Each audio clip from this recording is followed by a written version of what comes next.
Yahobu, Bapak Ibu Pendeta, Sinenge, Majelis dan warga Gereja Amin, ini adalah channel YouTube Sinode Gereja Amin.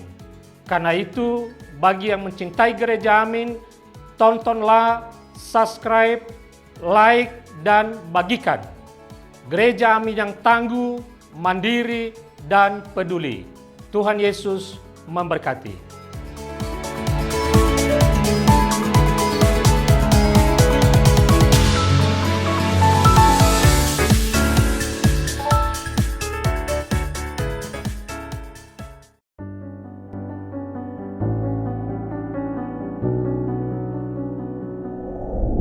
Hai semua, jumpa lagi dalam acara Youth for Christ bersama saya, Arum Agung Gumilar. Pada hari ini kita akan menghayati sebuah firman Tuhan dengan judul Karena Nila Setitik Rusak Susu Sebelanga, berdasarkan kitab Mazmur pasal 105 ayat 1-11 dilanjutkan ayat 45b. Maka sebelum kita menghayati renungan firman Tuhan, mari kita bersatu di dalam doa. Allah kami, Sang Sumber Kehidupan, kami sungguh bersyukur untuk hari baru yang Tuhan berikan dalam hidup kami. Di tengah aktivitas dan tanggung jawab kami pada hari ini, biarlah perenungan firman Tuhan yang akan kami hayati bersama ini menjadi sumber kekuatan dan terang bagi jalan hidup kami, sehingga apapun yang kami lakukan dapat berdasarkan kehendak Tuhan. Kami menyerahkan perenungan firman kami pada saat ini ke dalam pertolongan tangan-Mu. Di dalam nama Tuhan Yesus Kristus kami memohon. Amin. Rekan-rekan terkasih, yang menjadi pusat refleksi dari perenungan firman Tuhan hari ini adalah menurut Mazmur pasal 105 ayat 5a yang berbunyi demikian. Ingatlah perbuatan-perbuatan ajaib yang dilakukannya.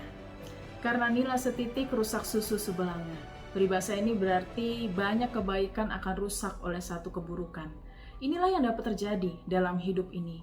Kebaikan-kebaikan yang sudah dilakukan bisa menjadi tidak berarti ketika seseorang melakukan kesalahan. Dan hal ini dapat terjadi ketika seseorang kecewa kepada Allah. Ada orang-orang yang memiliki keinginan-keinginan yang disampaikan dalam doa. Namun kenyataannya, keinginan yang didoakan tidak kunjung terwujud.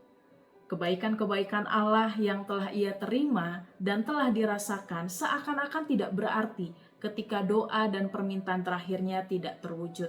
Akhirnya, ia menganggap Allah tidak baik atau tidak setia kepadanya. Pemazmur mengajak para pembacanya untuk terus mengingat kasih dan perbuatan ajaib yang dilakukan oleh Allah sepanjang perjalanan bangsa Israel. Ia mencoba melihat bagaimana karya Allah di masa lampau dan bersyukur atasnya. Melalui hal ini, pemazmur sekaligus mengajak pembacanya untuk terus mengikuti ketetapannya dan memegang seluruh pengajarannya. Rekan-rekan yang terkasih, dalam kehidupan ini mungkin saja kita belum mendapatkan jawaban atas doa atau permohonan yang kita naikkan kepada Allah. Meski demikian, kita diajak untuk tetap mengingat kebaikan-kebaikan yang telah Allah berikan dan yang telah kita rasakan dalam kehidupan ini.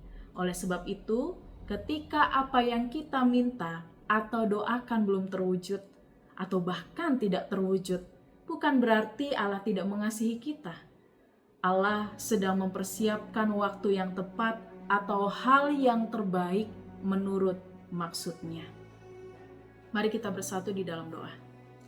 Allah kami, Sang Sumber Kasih, kami sungguh bersyukur atas setiap kebaikan-kebaikan yang telah Tuhan nyatakan dalam hidup kami.